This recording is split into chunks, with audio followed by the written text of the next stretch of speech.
Sama-sama masuk. Silakan duduk, Mbak. Terima kasih.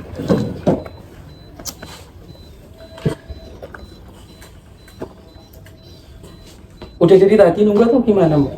Baru saja. Oh, baru nyampe? Iya. Oh iya. Mbak yang chat tadi saya Iya. dengan Mbak Sasya. Kalau boleh tahu rumahnya di mana, Mbak? Di daerah sini dekat Belimbing Sari. Oh, Belimbing Sari. Oh iya tahu. Kalau boleh tahu apa namanya? Tahu saya dari siapa? Kebetulan saya tahu Bapak itu dari teman saya. Dari teman-temannya Mbak ya. Terima kasih ya Mbak, karena Mbak sudah datang kepada saya. Saya sangat mengapresiasi. Karena jarang-jarang ada yang datang ke saya, Mbak. Sekarang Mbaknya sekolah gimana atau kesibukannya apa saja? Sekarang ini saya kuliah Kuliah di mana, Mbak? di Banyuwangi, Kalau boleh tahu kampus apa? di Uniba, Uniba. Jurusan apa, Mbak? jurusan BK. Oh, BK. Oh, iya, benar. Tadi sama ya. Saya juga pernah kuliah di BK. Sekarang Mbaknya selain kuliah kesibukannya itu apa saja? Nggak ada. Oh, berarti cuma kuliah ya? Iya. Gimana perasaannya ketika Mbak kuliah? Biasa aja sih. Biasa aja ya? Iya. Kuliah itu tuntutan dari orang tua atau dari diri sendiri? Dari diri sendiri. Dari diri sendiri. Kalau begitu kenapa Mbak kok bisa tertarik dengan BK? Karena dulu itu potensi untuk keterimanya itu menurut saya di jurusan BK. Oh, potensi keterima. Tapi kalau secara basic, apakah Mbaknya ini punya basic terkait BK atau paham dengan BK itu gimana? Kalau basic nggak ada, cuma saya memiliki minat. Hebat ya Mbaknya, sudah walaupun nggak punya basic tapi sudah punya keinginan ya. Iya. Sebelumnya Mbak kesini ini ingin menceritakan apa atau punya permasalahan apa Mbak? Jadi gini, saya itu mau menceritakan masalah saya. Masalahnya Mbak, oke. Sebelum memasuki masalah ya Mbak, ketika konselor melakukan proses konseling itu mempunyai beberapa asas kerahasiaan dan juga kesukarelaan. Nah, jadi saya berharap kepada Mbak Sasya nanti harus bercerita secara terbuka agar prosesnya itu lancar. Nah, masalah Mbaknya nanti takut bocor ataupun segala macam itu saya jamin tidak akan bocor Mbak. Dan juga karena habis ini juga jam 4:30 saya ada rapat dengan dosen-dosen yang lain, jadi mungkin kita beri waktu sekitar 40 menit ya Mbak? Gimana?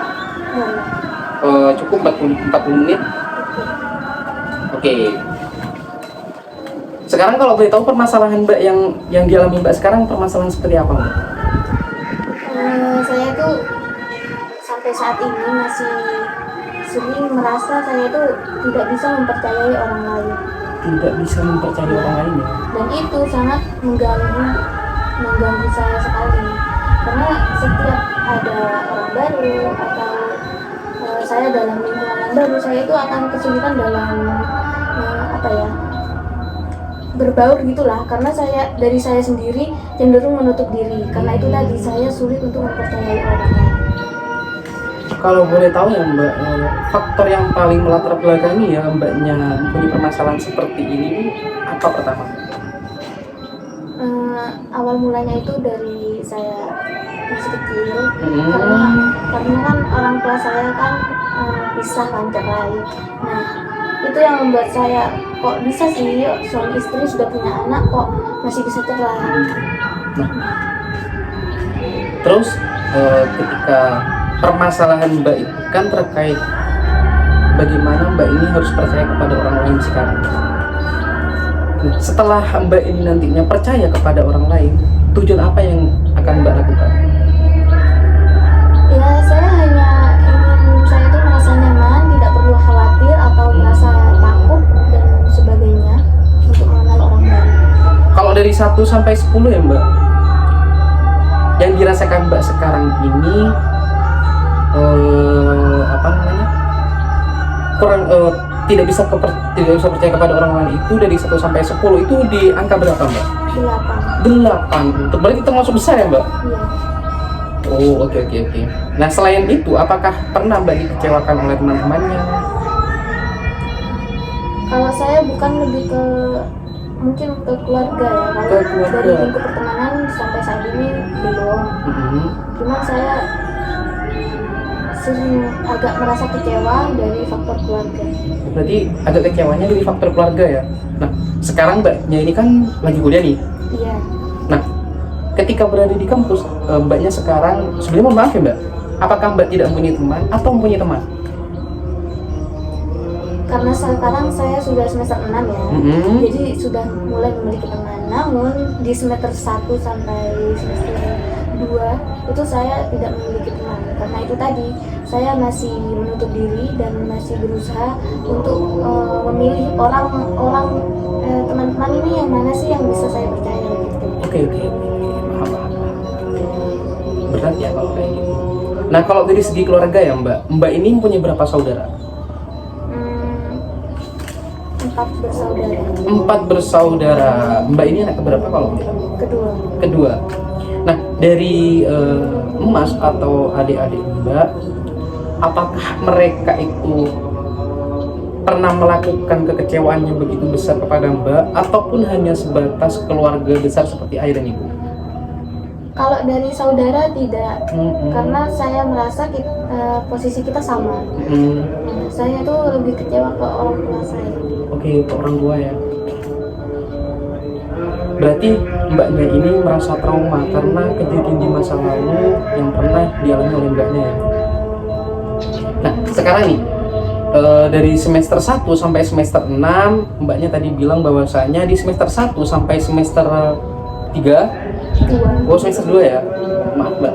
Semester 2 Mbak itu belum punya teman sama sekali atau pernah dekat dengan teman namun hanya sebatas ya udah itu.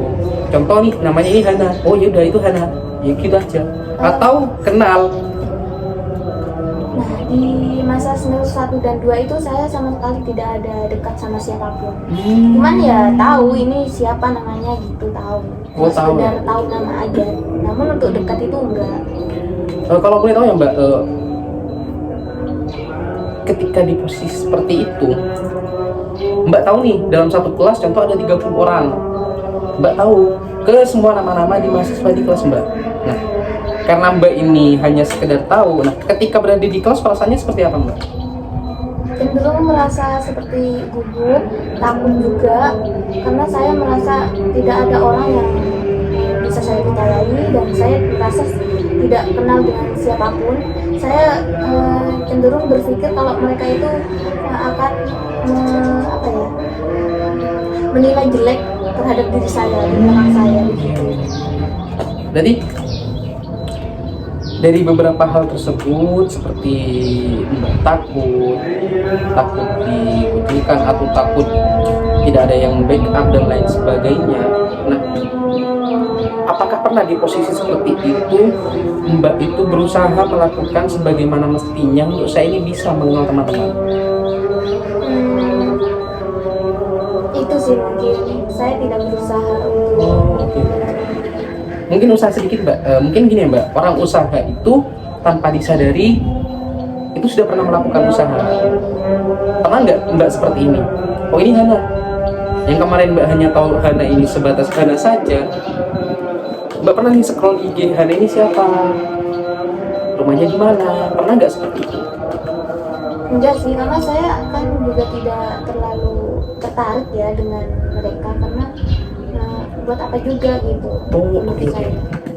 Pernah nggak Mbak berpikiran seperti ini? Oh nanti ketika saya tidak punya teman, maka proses saya nantinya di kampus ini tidak bisa berkembang sebaik mungkin karena teman itu termasuk juga sosok yang nantinya akan membantu saya dalam perkembangan saya. Pernah nggak berpikiran seperti itu? Kalau berpikiran seperti itu sering. Oh sering ya Mbak? Cuman untuk memulainya itu saya yang merasa masih sulit itu loh. Nah, rasa sulit ini ya Mbak, rasa sulit ini dikarenakan apa? ya itu tadi kurang percaya masih. Oke, paham. Jadi mbaknya kan kurang percaya kepada orang lain, jadi sulit untuk mengungkapkan atau memahami siapakah mereka atau masuk kepada mereka kan. Dari beberapa pertimbangan tadi ya mbak, ketika saya lihat, mbaknya sudah punya usaha mbak.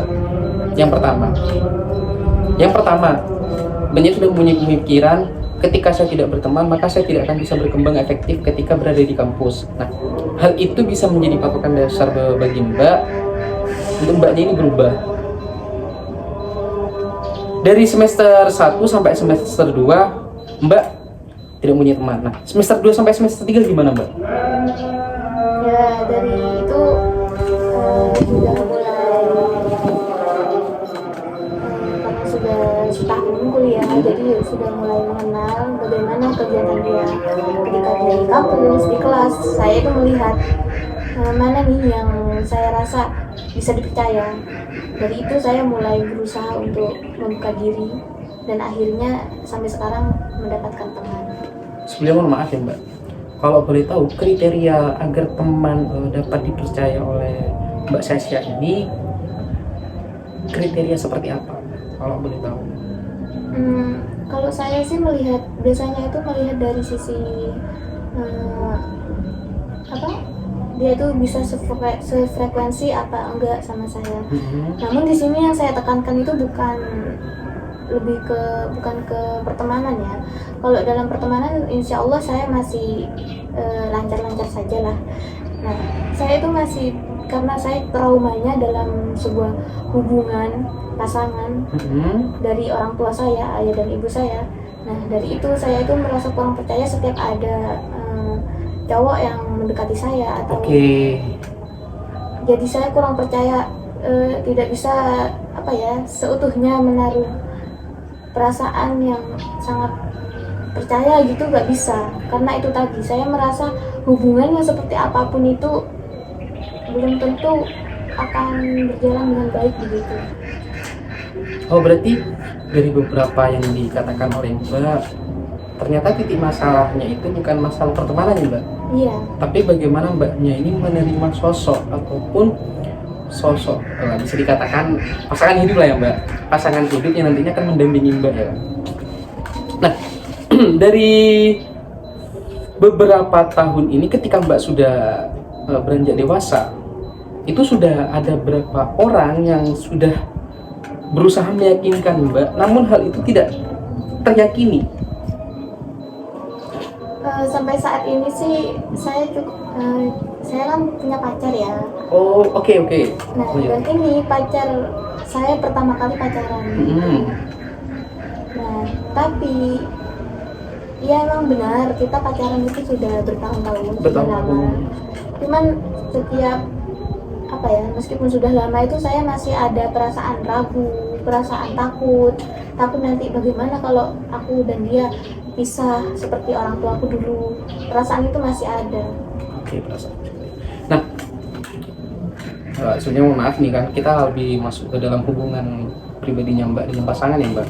Jadi saya tanya, ada nggak satu ketika pasangan mbak ini membuat mbaknya ini kecewa? Nah, kecewa itu bukan kecewa kecil, tapi kecewa berat.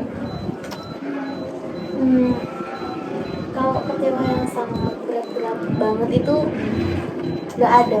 Cuman pas saya tuh berpikir, kenapa sih setiap pasti ada aja gitu loh masalah kecil yang kita alami, dan saya sudah berusaha untuk memperbaiki hal tersebut, tapi tetap saja terulang gitu. Dan itu yang akhirnya membuat saya itu takut. Oh, oke. Nah, dari beberapa permasalahan yang kecil-kecil yang disebutkan mbak tadi ini, menurut mbak, pacar ataupun cowok yang sedang bersama mbak Sasya sekarang ini, apakah benar-benar orang yang memang satu frekuensi, bisa membuat nyaman dan juga satu pemikiran ataupun mempunyai tujuan yang sama? Kalau menurut dari segi saya, kalau sefrekuensinya itu saya masih belum merasa kita ini benar-benar sefrekuensi, itu enggak. Cuman karena hubungan kita sudah lama, sudah bertahun-tahun, ya tentunya kita memiliki tujuan yang sama dong. Nah, dari segi tujuan kita memiliki tujuan yang sama, dari segi pemahaman kita memiliki pemahaman yang sama. Cuman nggak tahu kenapa saya masih belum merasa kita ini sefrekuensi gitu. Karena setiap kita selama bertahun-tahun kita pacaran, nggak ada dari kita itu kayak bercanda, itu nggak ada. Karena menurut saya candaan kita itu nggak sama gitu loh. Dan seringkali ketika kita berusaha untuk bercanda atau basa-basi lah, itu akhirnya membuat kita bertengkar gitu. Gini Mbak, ini Mbaknya sekarang berpacaran dengan Mas yang sekarang ini, itu dia mempunyai kesibukan yang sama atau dia mempunyai kesibukan yang berbeda? Menurut saya dia itu iya sama-sama kuliah, tapi dia itu memiliki, kalau saya kan kuliah saja kan. Kalau dia itu banyak kegiatan gitu loh, ikut organisasi, terus masih bantu ayahnya kerja di rumahnya, dan ya begitu. Ya. Jadi secara kegiatan itu hampir memiliki kesamaan, cuma ada beberapa yang tidak sama, seperti ketika kuliah Mbaknya tidak ikut organisasi, Masnya itu ikut organisasi ya. Nah, sikap dari Masnya sekarang ini kepada Mbaknya, pernah nggak Mbak itu merasakan bahwasanya dia itu menganggap bahwasanya Mbak ini memang sesuatu kekasih yang tidak akan pernah dia tinggalkan, atau tidak akan pernah untuk dia itu melakukan permasalahan-permasalahan ini, contoh seperti dia selingkuh dan lain sebagainya? Kalau selingkuh enggak, tapi dia itu menurut saya terlalu larut dalam dunianya sendiri, sehingga menurut pendapat saya dia tuh seiring berjalannya waktu mulai perlahan-lahan melupakan saya gitu. Nah itu yang membuat saya tambah takut saat ini. Kita kembali lagi ya Mbak. Sebelumnya Mbak, permasalahan yang membuat Mbak traumakan awal itu karena orang tua Mbak ya, kalau boleh tahu. Nah, permasalahan itu disebabkan oleh permasalahan seperti apa? Saya kurang tahu jelasnya bagaimana, karena waktu mereka berpisah saya masih baru umur 5 tahun. Oh, umur 5 tahun ya Mbak? Ya. Jadi masih ingat ya bagaimana kejadiannya? Kalau bagaimana kejadian jelasnya nggak ingat, karena waktu itu masih kecil banget kan. Cuman ya nggak tahu, tiba-tiba orang tua saya katanya pisah, terus mereka tiba-tiba punya rumah sendiri-sendiri, dan akhirnya saya tinggal sama nenek saya. Itu sih yang saya ingat. Nah, dari beberapa permasalahan Mbak tadi ya kan, ada nggak kesamaan tingkah laku yang dilakukan oleh pasangan Mbak saya sekarang ini kepada Mbak? Ada nggak kesamaan tingkah laku permasalahan yang dahulu yang terjadi pada orang tua Mbak sampai Mbak itu merasakan trauma seperti ini dan lain sebagainya? Ada nggak suatu tingkah laku perilaku pasangan Mbak ini yang hampir menyamai ketika Mbak itu melihat Mbak langsung ingat, saya nggak bisa percaya ke orang ini, sampai sekarang pun yang buat Mbak itu ragu? Nggak ada, karena saya sendiri nggak tahu tingkah laku yang seperti apa yang orang tua saya dulu lakukan. Kalau dari segi pasangan ya Mbaknya kan berbicara bahwasanya dia itu terlalu larut dalam dunianya dia sendiri. Kalau menurut saya ya dia salah sih, karena kan mau tidak mau kan seharusnya cerita seperti itu, mungkin seperti itu ya Mbak. Nah sekarang gini, setelah Mbak tidak percaya, pernah nggak Mbak itu melakukan usaha agar Mbak ini bisa percaya pada pasangan? Selalu. Oh, selalu usaha. Nah, contoh usaha yang sering dilakukan apa Mbak? Saya selalu berusaha mempercayai dia, memahami, memaklumi apa saja kegiatannya dia. Saya selalu berusaha untuk percaya, tapi ya ujung-ujungnya saya merasa ketakutan sendiri gitu. Padahal ya benar kata Bapak tadi, belum ada tingkah laku yang fatal banget, itu nggak ada. Cuman dari diri saya sendiri itu, saya selalu merasa ketakutan itu yang muncul dari diri saya. Makanya saya merasa tidak nyaman dan ingin mengubah pola pikir tersebut. Kalau boleh tahu, pernah nggak pasangan Mbak ini cerita kepada Mbak bagaimana kehidupan dia? Baik dia cerita permasalahan dia, apa yang dialami sekarang, ataupun kejadian-kejadian yang juga menjadi permasalahan yang besar bagi dia, hingga dia itu melakukan suatu tindakan yang seperti dia lebih berfokus nih, seharusnya dia fokus itu sama-sama berdampingan dan berjalan, namun dia karena mempunyai masalah ini malah dia fokus sendiri sampai dia itu lupa dengan apa yang berada di sampingnya. Pernah nggak cerita terkait masalah? Kita selalu mendiskusikan tentang hal itu karena saya sendiri sering ngajak dia ngobrol, kenapa sih kok gini kok gini kok gini. Tapi emang dia, oh iya saya salah maaf, dia bilang gitu. Tapi ya sudah kan, clear, harusnya clear kan. Tapi ujung-ujungnya dia tetap melakukan hal yang sama begitu. Oke. Jadi gini Mbak, ini ada beberapa solusi atau saran ya kan, tergantung Mbaknya nanti mau melakukan atau tidak. Yang pertama, tujuan Mbak ingin merubah pola pikir Mbak yang sekarang ini yang tidak bisa percaya kepada pasangan Mbak ataupun orang-orang yang dekat dengan Mbak seperti orang tua dan lain sebagainya agar percaya lagi. Nah, hal itu bisa dirubah ketika memang Mbak ini berpikiran bahwasanya setiap kejadian di tahun-tahun sebelumnya itu mempunyai suatu hikmah atau mempunyai suatu keistimewaan ketika Mbak ini sudah mempunyai pemikiran yang luas. Contoh sekarang ini, oke, Mbak ini kecewa kepada orang tuanya karena permasalahan sampai orang tuanya pisah seperti itu yang Mbak. Namun kan sekarang Mbak sudah punya pasangan, sudah berapa tahun Mbak?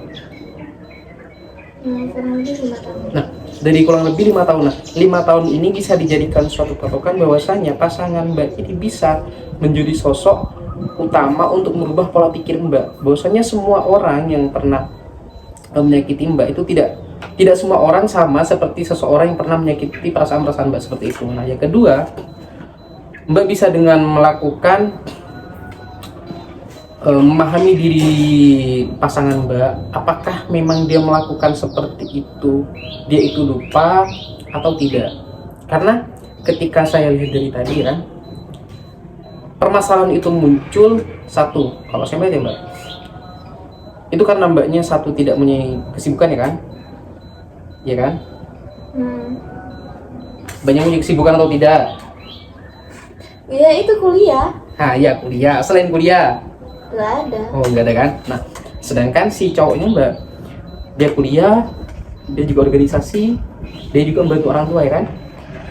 Nah dari sini bisa juga Mbak itu berpikiran, oh iya mungkin pasangan saya ini melakukan hal semacam ini agar nantinya ke depan saya dengan dia itu merasa nyaman dan tidak pernah menyusahkan Mbak seperti itu.